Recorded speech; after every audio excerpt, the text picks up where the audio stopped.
প্রিয় বন্ধুরা, ইরান সম্পর্কিত নবীজি সাল্লাল্লাহু আলাইহি ওয়াসাল্লাম কি ভবিষ্যৎবাণী করেছিলেন এবং কিভাবে তা অক্ষরে অক্ষরে সত্যে পরিণত হয়েছে। একটি চিঠি ছিঁড়ে ফেলার মাধ্যমে যা ইতিহাসকে পুরোপুরি বদলে দিয়েছিল তা আজও ইতিহাসবিদদের অবাক করে দেয়।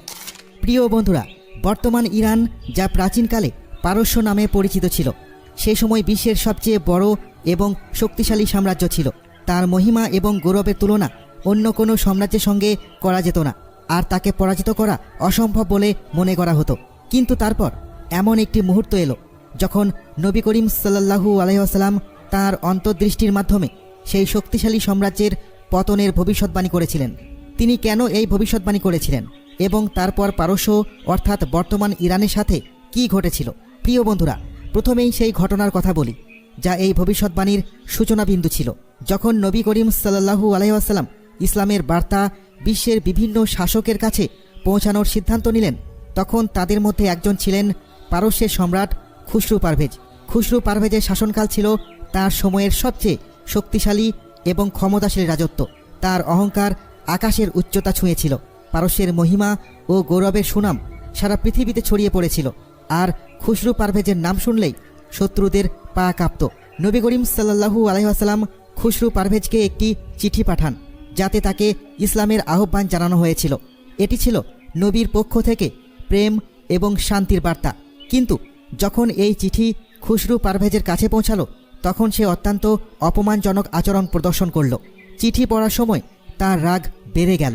সে দেখল যে চিঠিতে নবী করিম সাল্লাল্লাহু আলাইহি ওয়াসাল্লামের নাম তার নামের আগে লেখা ছিল, যা তার অহংকারী প্রকৃতির সঙ্গে মানানসই ছিল না।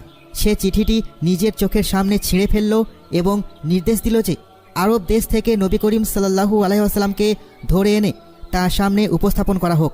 এটি ছিল সেই মুহূর্ত যখন নবী করিম সাল্লাল্লাহু আলাইহি ওয়াসাল্লাম বলেছিলেন, যেভাবে এই ব্যক্তি আমার চিঠি ছিঁড়ে ফেলেছে, তেমনি তার সাম্রাজ্য টুকরো টুকরো হয়ে যাবে। এটি একটি ভবিষ্যৎবাণী ছিল যা খুব শীঘ্রই বাস্তবতার রূপ নেবে। প্রিয় বন্ধুরা, এখানে একটি মুহূর্ত থেমে চিন্তা করুন যে সেই সময়ে কেউ ভাবতেও পারেনি যে পারস্যের মতো একজন মহাকাব্যিক সাম্রাজ্য, যার শক্তির কথা সারা বিশ্ব জুড়ে শোনা যেত, কিভাবে কয়েকজন মুসলিমের হাতে পরাজিত হতে পারে। এখন প্রশ্ন উঠছে, এই ভবিষ্যৎবাণী বাস্তব রূপ কিভাবে ধারণ করল এবং এমন কি পরিস্থিতি ছিল যা পারস্যের এই শক্তিশালী সাম্রাজ্যকে পতনের দিকে ঠেলে দিয়েছিল?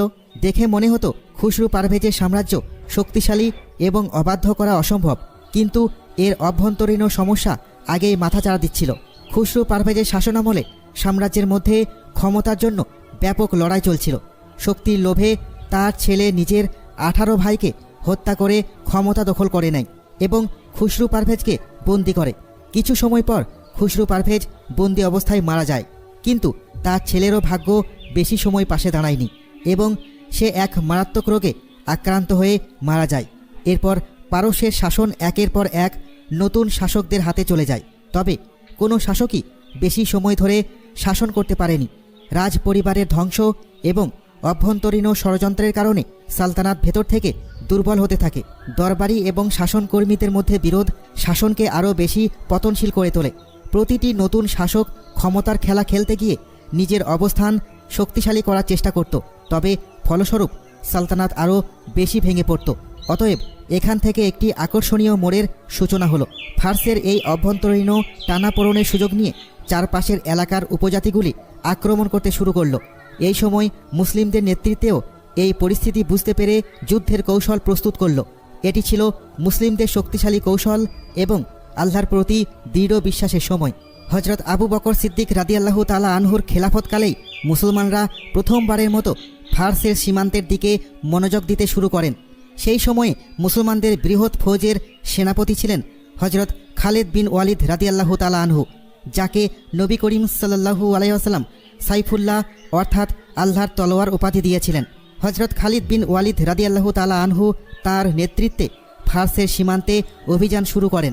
তার যুদ্ধকৌশল অত্যন্ত চমকপ্রদ এবং কার্যকর ছিল। তিনি ছিলেন এমন এক সেনাপতি যিনি অত্যন্ত দ্রুততা এবং বিচক্ষণতার সাথে তার সেনার নেতৃত্ব দিতেন। তার প্রথম বড় সফলতা ছিল কুয়েত এলাকায় বিজয়, যা সেই সময়ে ফার্সের অংশ ছিল। এই বিজয়ে ফার্সের সুলতানকে সতর্ক করে দেওয়া হয়েছিল যে মুসলমানরা সাধারণ শত্রু নয়, বরং তাদের সাহস এবং যুদ্ধ কৌশল অতুলনীয়। হজরত খালিদ বিন ওয়ালিদ রাদিয়াল্লাহু তাআলা আনহুর নেতৃত্বে মুসলমানরা মাত্র 1 বছরে 11টি বড় যুদ্ধের মধ্যে বিজয় অর্জন করেন। এই বিজয়গুলো পারস্য সাম্রাজ্যকে আরও দুর্বল করে তোলে এবং পারস্যদের অবাক করে দেয় যে কিভাবে একজন আরব মুসলিম এত বড় সাম্রাজ্যকে পরাজিত করতে সক্ষম হচ্ছে। ফোরাত নদীর তীরে অনেক ছোট বড় শহর মুসলমানদের বিজয়ের প্রমাণ দিতে শুরু করল। এই সফলতাগুলি শুধুমাত্র মুসলমানদের যুদ্ধ ক্ষমতা প্রদর্শন করছিল না, বরং নবী করিম সাল্লাল্লাহু আলাইহি ওয়াসাল্লামের পূর্বাভাসকেও সত্যি প্রমাণ করছিল, যা খুসরু পারভেজের সাম্রাজ্য টুকরো টুকরো হয়ে যাবে। ফার্সের মানুষ যারা তাদের মহত্বের গর্বে ডুবেছিল, এখন মুসলমানদের বাড়তে থাকা শক্তি ও বিজয়ের কারণে ভয় পেতে শুরু করেছিল। মুসলমানদের বিজয়ের ধারাবাহিকতা অব্যাহত ছিল এবং এখন সেই বড় এবং ফয়সালা কুন যুদ্ধের সময় এসেছে, যা ইতিহাসে যুদ্ধে কাদেসিয়া নামে পরিচিত। এই যুদ্ধই ছিল সেই যুদ্ধ যা পারস্যের মহৎ ও ঐশ্বরিক সাম্রাজ্যকে দুর্বল করে দিতে সক্ষম হয়েছিল। হজরত উমর ফারুক রাদিয়াল্লাহু তাআলা আনহুর খিলাফতের সময়ে মুসলমানরা সিদ্ধান্ত নিল যে পারস্যের রাজধানী মাদাইন দখল করার জন্য একটি বড় পদক্ষেপ নেওয়া হবে।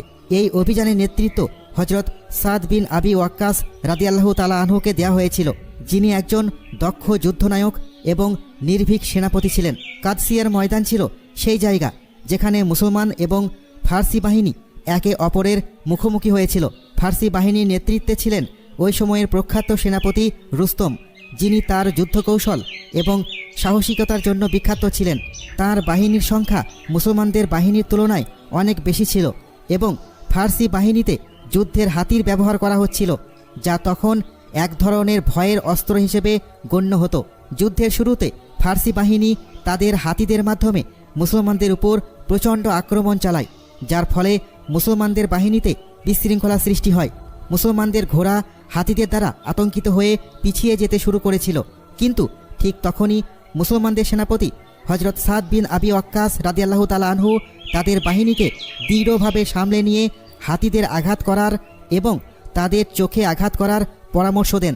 এই যুদ্ধকৌশল সফল হয় যখন হাতিরা আহত হয় এবং তাদের দৃষ্টিশক্তি প্রভাবিত হয়। তখন তারা নিজেদের বাহিনীর দিকে পালিয়ে যেতে শুরু করে, যার ফলে ফার্সি বাহিনীতে বিশৃঙ্খলা সৃষ্টি হয়। এই মুহূর্তে মুসলমানরা পুরো শক্তি দিয়ে আক্রমণ করল এবং যুদ্ধের পালা উল্টে দিল। রুস্তম, যিনি তার বাহিনীকে নেতৃত্ব দিচ্ছিলেন, এই আক্রমণের প্রতিরোধ করতে পারেননি এবং যুদ্ধের ময়দানে নিহত হলেন। তার মৃত্যুতে ফার্সি বাহিনীর মনোবল ভেঙে গেল এবং তারা নিজেদের জীবন বাঁচাতে দৌড়ে পালালো। মুসলমানরা শুধু যুদ্ধের ময়দান জিতল না, বরং ফার্সের মহৎ সাম্রাজ্যের পতনও নিশ্চিত হয়ে গেল।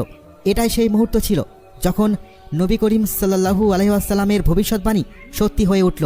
খুসরু পারভেজের সাম্রাজ্য, যে নবী করিম সাল্লাল্লাহু আলাইহি ওয়াসাল্লামের চিঠি ছিঁড়ে ফেলার সাহস করেছিল, তা ভেঙে টুকরো টুকরো হয়ে গেছে এবং মুসলমানরা আল্লাহর সাহায্যে একটি বড় বিজয় অর্জন করেছে। প্রিয় বন্ধুরা, এই মহৎ বিজয়ের কাহিনী আমাদের মনে করিয়ে দেয় যে ইমানের শক্তি এবং সঠিক নেতৃত্ব অসম্ভবকে সম্ভব করতে পারে। পরবর্তী ভিডিওতে আমরা আপনাদের জানাবো যে এই বিজয়ের পর মুসলমানদের কৌশল এবং ফার্সের ভূমিতে ইসলামের বিস্তার কিভাবে ঘটেছিল। আজ এ পর্যন্তই। আপনারা ভালো থাকবেন, সুস্থ থাকবেন। আল্লাহ হাফেজ।